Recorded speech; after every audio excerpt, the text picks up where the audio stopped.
दोस्तों, अगर आपने रामायण पढ़ी या देखी होगी तो आप रामायण में अत्यंत महत्वपूर्ण भूमिका निभाने वाली रावण की बहन शूर्पणखा को तो जरूर जानते होंगे। दोस्तों, ऐसा कहा जाता है कि अगर शूर्पणखा ना होती तो शायद ही रावण माता सीता का हरण करता और उसकी मौत प्रभु श्री राम के हाथों होती। हम सभी इस बात को बहुत अच्छे से जानते हैं कि रामायण में सभी राक्षसों का वध हुआ था और रावण की मौत के बाद प्रभु श्री राम ने विभीषण और उसके साथियों को लंका का साम्राज्य सौंप दिया था। लेकिन दोस्तों, शूर्पणखा के वध का विवरण पूरी रामायण में कहीं पर भी नहीं किया गया है। फिर भी कई इतिहासकारों का ये दावा है कि शूर्पणखा ने अपने भाई रावण की मृत्यु के बाद इस्लाम धर्म की उत्पत्ति की और मुस्लिमों के सबसे पवित्र स्थल मक्का मदीना को बसाने वाली भी शूर्पणखा ही थी। साथ ही दोस्तों, कहा तो ये भी जाता है कि दुनिया में आज जितने भी मुस्लिम मौजूद हैं वो सभी शूर्पणखा के ही वंशज हैं। अब दोस्तों, हो सकता है कि आपको हमारी ये बातें झूठी लग रही हों, लेकिन दोस्तों आज की इस वीडियो में हम शूर्पणखा के ऐसे ही कुछ रहस्यों से पर्दा उठाने वाले हैं जिन्हें जानने के बाद आप भी पूरी तरह से हैरान रह जाएंगे। तो चलिए शुरू करते हैं। दोस्तों, रामायण में ऐसा बताया गया है कि जब शूर्पणखा ने प्रभु श्री राम को देखा तो वो उनकी ओर मोहित हो गई और वो अपना भेष बदलकर श्री राम के पास गई और बोली कि वो उनसे आकर्षित हो गई है और प्रभु श्री राम से प्रेम करने लगी है। लेकिन प्रभु श्री राम एक पत्नीव्रता पुरुष थे, जिसके चलते वो शूर्पणखा को तुरंत ही मना कर देते हैं। लेकिन फिर श्री राम लक्ष्मण जी की ओर इशारा करते हुए कहते हैं कि आप मेरे अनुज लक्ष्मण से विवाह के लिए पूछ सकती हैं। और क्योंकि लक्ष्मण भी एक वैवाहिक पुरुष थे, इसलिए उन्होंने भी शूर्पणखा के इस प्रस्ताव को मना कर दिया। शूर्पणखा को इस बात से अपनी बेइज्जती महसूस होती है। शूर्पणखा को ऐसा लगता है कि अगर सीता यहाँ ना होती तो भगवान राम शूर्पणखा का ये प्रस्ताव स्वीकार कर लेते। इसलिए शूर्पणखा माता सीता को अपना दुश्मन मानकर माता सीता की ओर उन पर हमला करने के लिए आगे बढ़ती है। लक्ष्मण अपनी भाभी यानी माता सीता को अपनी माँ के समान मानते थे, इसलिए ये सब लक्ष्मण से देखा ना गया और वो बीच बचाव करने के लिए आगे बढ़ते हैं और शूर्पणखा की नाक काट देते हैं। जिसके बाद शूर्पणखा अपनी कटी हुई नाक को लेकर अपने भाई रावण के पास जाती है और उसे बढ़ा चढ़ाकर इस वाकये के बारे में बताती है। जिसके बाद रावण अपनी बहन के अपमान का बदला लेने के लिए छल से माता सीता का हरण कर लेता है। जिसके बाद दोस्तों, प्रभु श्री राम माता सीता को रावण के चंगुल से आजाद कराने के लिए अपनी वानर सेना के साथ रावण से युद्ध करते हैं और रावण और उसकी असुर सेना को मौत के घाट उतार देते हैं। पर दोस्तों, इसके बाद रामायण में कहीं पर भी शूर्पणखा का जिक्र नहीं मिलता है और लोग ये जानना चाहते हैं कि आखिर कहाँ गई थी शूर्पणखा अपनी नाक कटने के बाद। दोस्तों, ऐसा कहा जाता है कि शूर्पणखा को अपने चेहरे की खूबसूरती पर बहुत ज्यादा गुरूर था, लेकिन लक्ष्मण जी द्वारा शूर्पणखा की नाक कटने के बाद वो अपने नाक पर काला कपड़ा लपेटकर सबसे छुपकर रहने लगी थी। वहीं दूसरी तरफ शूर्पणखा के सभी राक्षस भाइयों का प्रभु श्री राम के हाथों संहार होने लगा था। ऐसे में शूर्पणखा को ये पता था कि अगर ऐसे ही चलता रहा तो एक दिन उसका भी संहार हो जाएगा और इससे बचने के लिए शूर्पणखा दैत्य गुरु शुक्राचार्य के पास गई। बता दें कि शुक्राचार्य का आश्रम एक जंगल के बीच में स्थित था और शूर्पणखा जंगल के बीच में स्थित उनके आश्रम में रहने लगी थी। दोस्तों, आपको ये भी बता दें कि शुक्राचार्य और शूर्पणखा दोनों ही राक्षसों का वंश आगे बढ़ाना चाहते थे और राक्षसों का वंश खत्म ना हो, इसके लिए शुक्राचार्य ने भगवान शिव जी की आराधना की। भगवान शिव ने शुक्राचार्य की भक्ति से प्रसन्न होकर राक्षसों के अमर होने के वरदान के बजाय अपना स्वरूप यानी शिवलिंग शुक्राचार्य को दिया और कहा कि जिस दिन कोई भी वैष्णव यानी कि कोई भी ऐसा शख्स जो कि भगवान विष्णु का अवतार हो या फिर कोई भी ऐसा जो भगवान विष्णु को सच्चे हृदय से मानता हो, अगर उसने गंगा जल को इस शिवलिंग के ऊपर चढ़ा दिया तो उसी दिन दुनिया के संपूर्ण राक्षसों का सर्वनाश हमेशा हमेशा के लिए हो जाएगा। जिसके बाद उस आत्मलिंग को शुक्राचार्य ने हिंदुओं से दूर एक रेगिस्तान में स्थापित किया, क्योंकि दोस्तों हिंदू धर्म का हर शख्स भगवान विष्णु को जरूर मानता है और अगर ऐसे में कोई भी हिंदू उस शिवलिंग पर गंगा जल छिड़क देता तो पूरी दुनिया से संपूर्ण राक्षस जाति का सर्वनाश हो जाता।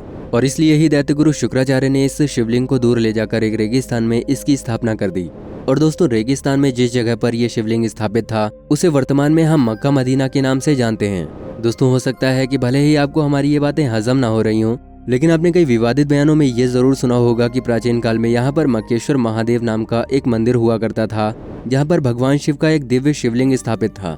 दोस्तों, ये वही शिवलिंग है जिसे भगवान शिव ने स्वयं दैत्य गुरु शुक्राचार्य को दिया था और दैत्य गुरु ने इस शिवलिंग को हिंदुओं से छुपाने के लिए हिंदुओं से दूर अरब के रेगिस्तान में इसे स्थापित कर दिया था। दोस्तों, शुक्राचार्य ने भगवान शिव द्वारा दिए गए इस शिवलिंग को अरब में इसलिए स्थापित किया था क्योंकि शुक्राचार्य को ऐसा लगता था कि ये बात कभी भी किसी वैष्णव यानी हिंदू को पता नहीं चलेगी और इससे राक्षसों का वंश भी आगे बढ़ता जाएगा। बता दें कि शुक्राचार्य ने भगवान शिव से प्राप्त उस शिवलिंग की सुरक्षा की जिम्मेदारी शूर्पणखा को सौंप दी थी।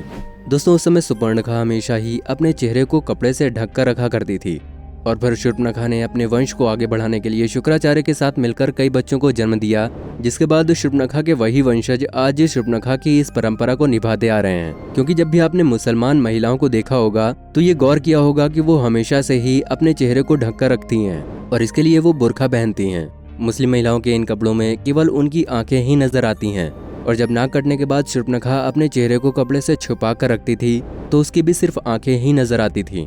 प्राचीन इतिहास और साथ ही साथ हमारे धार्मिक ग्रंथों के अनुसार द्वापर युग के बाद शूर्पणखा के वंशज कालांतर में इब्राहिम धर्म के अनुयायी थे। और दोस्तों, दैत्यगुरु शुक्राचार्य की मदद से शूर्पणखा ने अपने बाकी बचे हुए दैत्यों को बचाया और इसीलिए शुक्रवार का दिन इस्लाम धर्म के लिए सबसे खास दिन माना जाता है। बता दें कि अरब में केवल रेगिस्तान ही रेगिस्तान है और वहाँ पर उस समय भी एक भी पेड़ पौधे नहीं हुआ करते थे। इसलिए ही शूर्पणखा के वंशज लोगों के मरने के बाद उन्हें जमीन के अंदर दफनाने लगे। अरब देशों में लोग रेगिस्तान में तेज धूप में सफर किया करते थे, इसलिए वहाँ के लोग सिर को ढकने के लिए टोपी पहनते थे जिससे कि लोग बीमार न पड़े। रेगिस्तान होने की वजह से वहाँ पर कोई भी फल, सब्जी या अनाज नहीं होता था, इसलिए ही वहाँ के लोग जानवरों को काट कर खाते थे और अपनी भूख मिटाने के लिए उन्होंने इसे कुर्बानी का नाम दिया।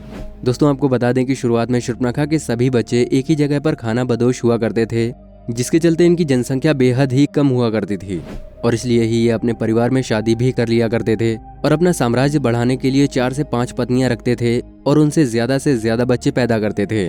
और शादी और बच्चे पैदा करने का रिवाज आज भी उनका कहीं कहीं पर चल रहा है। अरब के रेगिस्तान में पानी न होने की वजह से ये लोग पानी को ढूंढने के लिए दूर दूर निकल जाया करते थे और इन्हीं कारणों से इस्लाम धीरे धीरे करके पूरी दुनिया में फैलता चला गया।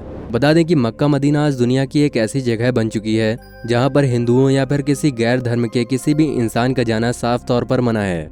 इसके अलावा दोस्तों, बताया तो ये भी जाता है कि सऊदी अरब में जिस जगह पर मक्का मदीना मौजूद है उसके आसपास तक की सभी जगहों पर हिंदुओं को रहने की इजाजत बिल्कुल भी नहीं दी जाती।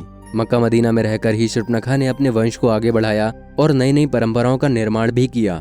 अब दोस्तों, ये सारी बातें किनारे रखकर अगर इस बात पर गौर फरमाया जाए तो जरा एक बार सोच कर देखिए कि आखिर ऐसी कौन सी वजह है जिसके चलते किसी भी हिंदू का मक्का मदीना के अंदर जाना साफ तौर पर मना है और अगर कोई भी हिंदू चाहे भी तो मक्का मदीना के अंदर नहीं जा सकता। आखिर ऐसी कौन सी चीज है जो सभी हिंदुओं को मक्का मदीना के अंदर जाने से रोकती है?